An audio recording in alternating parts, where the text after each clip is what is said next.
We are live in Viva Technology here in Paris, and this year it's very special because Japan is Country of the Year. We have a ton of startups, companies and businesses come together. This year will be Japan.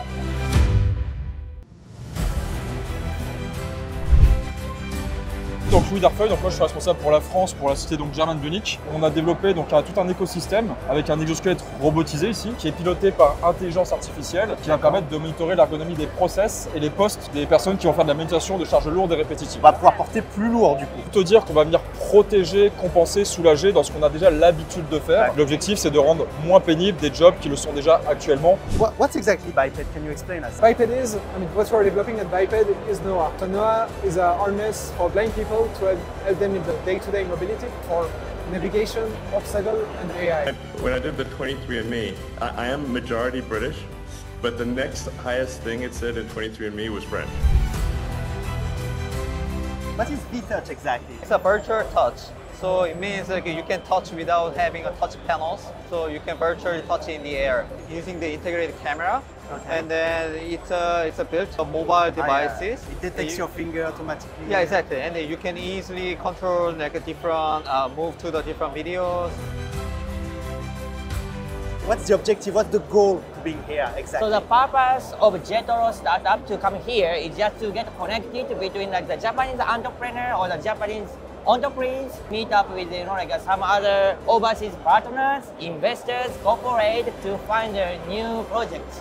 So this is a bionic prosthesis hand for people who was born without hands or have amputations during the life, and learned user behavior and can help to choose the grip for advance to take different objects.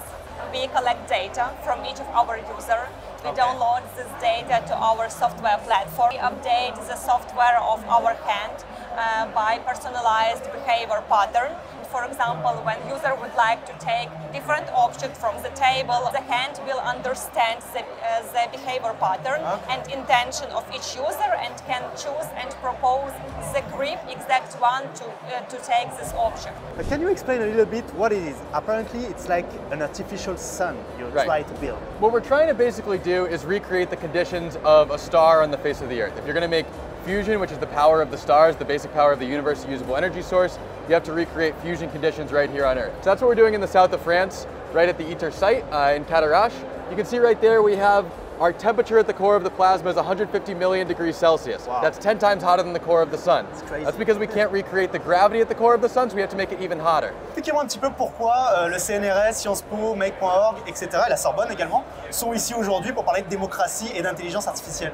Aujourd'hui, là, on annonce un programme qui est hyper rare, puisque c'est le premier programme de recherche mondial sur l'application de l'IA à la démocratie. Comment construire et structurer un écosystème IA qui est compatible avec un usage démocratique. Curieusement, d'un point de vue mondial, on parle beaucoup de l'IA éthique. Beaucoup de gens travaillent sur comment est-ce que j'inscris et je corrige des modèles de langue, par exemple, mais assez peu de gens travaillent sur selon quel principe je vais le faire. C'est ça. Et de dire comment est-ce qu'à partir de ça, on va le transformer en un modèle technologique, un modèle d'évaluation et ensuite de pouvoir corriger des LLM. L'IA nous aidera à décider et proposer rapidement aux pilotes plusieurs scénarios de route. Ouais, qu'on pourra Le pilote sélectionner. sera capable d'agir via ses commandes sur le meilleur scénario. On sera sur une sorte de copilote au sein du véhicule. Nous, on crée des avatars interactifs qui puissent accueillir, rassurer, jusqu'à guider les gens directement avec de l'IA générative. On a créé le jumeau numérique de Vincent Van Gogh au musée d'Orsay pour son exposition éponyme. D'accord. C'est Van Gogh lui-même qui fait la médiation culturelle et qui accompagne les gens sur site. Il faut lui poser des questions, il répond avec Avec style sa Van Gogh, personnalité, son style et toute sa connaissance. Et on est garant justement de la véracité des propos. Tesla Cybertruck, the new amazing vehicle. It's very simple, very minimalistic. Everything happens in the screen. Such is crazy, isn't it? You have a lot of cameras, a lot of autopilot, charging, everything is inside. This thing is crazy, to be honest. Oui, la France est leader, on est optimiste sur les talents.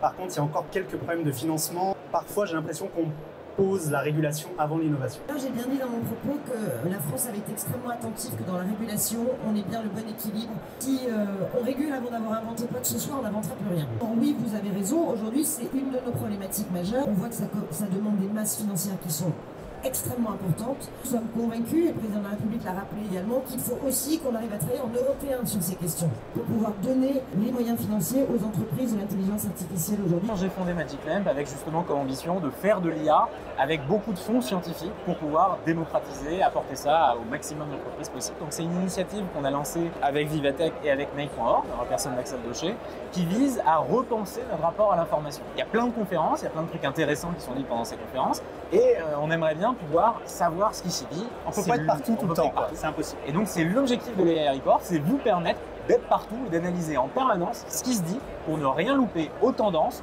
aux apports de fonds et aux grands éléments de langage qui vont faire l'année 2024 dans la tech et le début de l'année 2025. Comment ça fonctionne? C'est un système qui va analyser tous les contenus audio, donc des conférences qui ont été faites, transformer en texte, j'imagine, et ensuite analyser des données. Après, on peut aller les récupérer en posant des questions, c'est ça? On récupère les flux qui viennent des différentes stages, on vient les transcrire, mettre le tout sous forme de données texte correctement timestampées. Donc c'est le terrain de jeu idéal pour faire du traitement du langage, comprendre réellement comment ça marche et pour pouvoir justement répondre aux questions, pour pouvoir débattre et pour pouvoir identifier les tendances. The Ray-Ban Meta Smart Glasses. This is a new version, the version 2.